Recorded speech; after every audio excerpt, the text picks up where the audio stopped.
Diversified करने के बाद आप जो प्रॉफिट अर्न कर रहे हो, जो आप अपने कैपिटल पे प्रॉफिट अर्न करते हो, उस प्रॉफिट का क्या करना है? क्योंकि 95% 90% जो ट्रेडर्स है वो करते क्या है कि जो भी वो ट्रेडिंग करके कैपिटल पे प्रॉफिट अर्न करते हैं, वो कैपिटल को वापस से क्या करते हैं, प्रॉफिट को कैपिटल में लगा देते हैं। मतलब ये कि अगर मान लीजिए आपने 5 लाख का कैपिटल लगाया था मार्केट में, डाइवर्सिफाइड भी कर दिया और लास्टली आपने क्या किया, 5 लाख पे कुछ समवेयर अराउंड एक एग्जांपल कि आप 50,000 पे अर्न करते हैं। वो 50,000 पे आप क्या करेंगे वापस से कि उस 5 लाख में उस 50,000 को हम लोग क्या करते हैं, कई बार ऐड कर देते हैं और वापस से हम कैपिटल को बढ़ा देते हैं। तो देखिए कभी भी मार्केट में तुरंत में जब आप प्रॉफिट अर्न करते हैं ट्रेडिंग से, तो उस ट्रेडिंग से अर्न किए हुए कैपिटल को हमें कभी भी क्या करना चाहिए, ट्रेडिंग से हटा देना चाहिए। मतलब ये कि उस फंड का पे आउट निकालिए, पे आउट निकाल सकते हैं, नहीं तो अगर अदरवाइज हम क्या करेंगे, म्यूचुअल फंड में इन्वेस्ट कर देंगे, नहीं तो हम किसी पार्टिकुलरली स्टॉक्स में इन्वेस्ट करके छोड़ देंगे जहां पे हम लॉन्ग टर्म में उस स्टॉक्स को होल्ड करें। इससे ये होगा कि देखिए आप कभी भी मेनली क्या होता है, अगर आप उस कैपिटल को, आपके भी माइंड में भी चल रहा होगा कि हम उस कैपिटल को अगर ऐड ऑन कर लेते हैं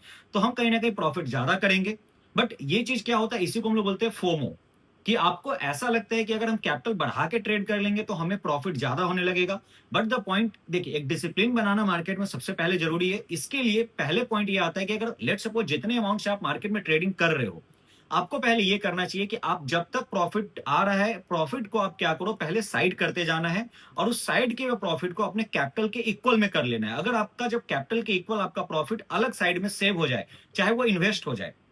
तो क्या है, अब आपको अपने कैपिटल पे रिस्क लेने के लिए आपके पास एक अलग कैपिटल क्या हो चुका है, आपके पास खड़ा हो चुका है। तो अब वहां पे वो कैपिटल कहीं ना कहीं आपको क्या करेगा, एक हेजिंग में आपको हेल्प करेगा। जहां पे आप चाहो तो आप एक अच्छे ट्रेडिंग पोजीशंस पे जा सकते हैं, या कई बार आप एक बड़ा लॉस, या कभी आपको ऐसा कुछ सिनेरियो मिलेगा जहां पे आपको एक अच्छा अपॉर्चुनिटी मिलता है। आप इन सारे तरीके से इस फंड को आप कहीं ना कहीं एज ए बैकअप, कहीं ना कहीं एज ए अपॉर्चुनिटी, इन सारे चीजों में आप इस फंड को यूज कर सकते हो। तो इसीलिए कभी भी ट्रेडिंग में जब भी प्रॉफिट हो, उस प्रॉफिट को पे आउट करना स्टार्ट करिए, क्योंकि अदरवाइज आप पे आउट नहीं करते हैं तो कभी भी ये होगा कि लॉसेस जब भी होंगे आपको पता ही नहीं चलेगा कि हमने प्रॉफिट कितना अर्न किया एक्चुअली ट्रेडिंग